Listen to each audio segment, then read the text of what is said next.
செங்கோட்டையனுடைய கட்சி பதவி வந்து பறிக்கப்பட்டது சார். இப்போ இபிஎஸ் பேசுறது அதை நீங்க எப்படி சார் பாக்குறீங்க? விநாசகாலே விபரீத புத்திம்பாங்க, கரெக்டா? அதுதான் ஒரே வழி. செங்கோட்டையன் ஒரு மூத்த தலைவர், 72 புரட்சித் தலைவருக்கு இயக்கம் கண்ட காலத்திலிருந்து கிளைச் செயலராக இருந்து வந்தவர்.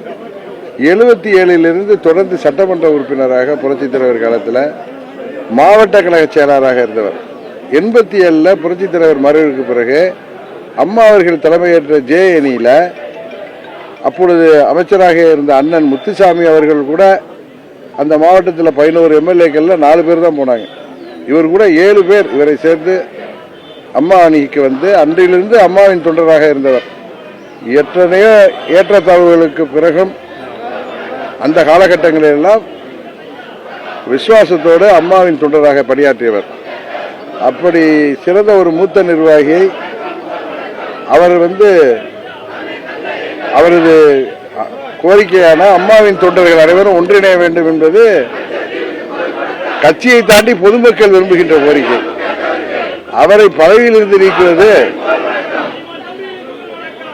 என்ன சொல்வது? அதான் நான் சொன்னேன், கெடுவான் கேடு நினைப்பான் என்று விநாசகாலை விபரீத புத்தி என்பார்களே, அது போல ஒரு செயல் நடத்தியிருக்கிறார்கள். அது அவருக்கு பின்னடைவல்ல, அதை செய்தவர்களுக்கு தான் பின்னடைவு என்பதை காலம் உணர்த்தும். பிளே ஸ்டோர் மற்றும் ஆப் ஸ்டோரில் இருந்து பாலிமர் செயலியை QR கோடு மூலம் பதிவிறக்கம் செய்யுங்கள். செய்திகளை உடனுக்குடன் பெறுங்கள்.